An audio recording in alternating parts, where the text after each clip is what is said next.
જામનગરમાં પડેલા ભારે વરસાદને લીધે અનેક ઘરોમાં પાણી ઘૂસ્યા। વરસાદથી તંત્રની પ્રી મોન્સૂન કામગીરીની પોલ ખુલી। ઘરમાં પાણી ઘૂસતા સ્થાનિકોને ભારે નુકસાન। જામનગરમાં 6 કલાકમાં 5 ઇંચ વરસાદ ખાબક્યો। ભારે વરસાદને કારણે અનેક વિસ્તારોમાં પાણી ભરાયા, જેમાં સત્યમ કોલોની પાસે અંડરપાસમાં, બેડીગેટ અને સુપરમાર્કેટ વિસ્તારમાં પાણી ભરાયા। અંડરપાસમાં 3 ફૂટ કરતાં વધારે પાણી ભરાયા। જામનગરના દરેડ નજીક મંદિરમાં પાણી ભરાયા। દરેડ ગામ પાસે આવેલ ખોડિયાર મંદિરમાં પાણી ભરાયા। મંદિરમાં પાણી ભરાતા દર્શનાર્થીઓ માટે મંદિર બંધ કરવામાં આવ્યું। આ સાથે જ દરેડ ગ્રામ્ય પંથકમાં પણ વરસાદથી નદી અને ચેકડેમો છલકાયા। જામનગર જિલ્લા પંચાયતની કચેરીમાં વરસાદી પાણી ભરાયા। જિલ્લા પંચાયતમાં પાણી ભરાતા લોકોને હાલાકીનો સામનો કરવો પડ્યો।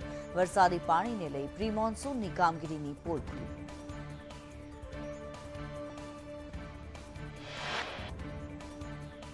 જામજોધપુરમાં ભારે વરસાદથી વાલાસણ નદી બે કાંઠે। ઉપરવાસમાં ભારે વરસાદથી નદીઓ બે કાંઠે।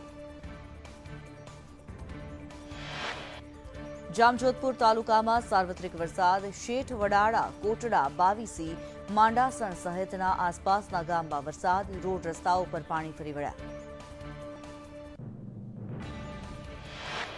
જામનગરના કાલાવડ શહેર અને ગ્રામ્યમાં વરસાદ। નવાગામ, ઉમરાળા, મોટી વાવડીમાં વરસાદને કારણે હકુમતી સરવાણિયાની સ્થાનિક નદીમાં ઘોડાપૂર। કાલાવડ અને હકુમતી સરવાણિયા વચ્ચેનો રસ્તો બંધ।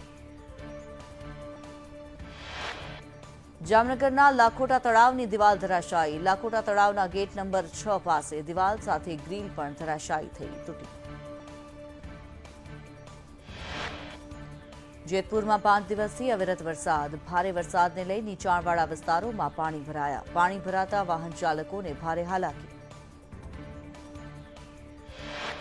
ઉપલેટાના મોટી પાનેલીમાં ધોધમાર વરસાદ। ભારે વરસાદને કારણે ગામમાં પાણી ભરાયા। જામકંડોરણાના ફોફર ડેમમાં 10 ફૂટ પાણીની આવક નોંધાઈ। ફોફર નદી પરના પુલ પાસેનો ડાયવર્ઝન ધોવાતા ગોંડલ તરફનો વાહન વ્યવહાર બંધ થયો।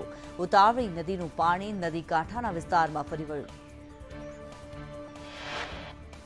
જામકંડોરણામાં ભારે વરસાદે તારાજી સર્જી। હુસૈની ચોકમાં રહેણાંક મકાનોમાં પાણી ઘૂસ્યા। લોકો પાણીમાં રાત વિતાવવા મજબૂર। ધોરાજીની શકુરા નદીમાં પૂરથી બાઇક તણાયું।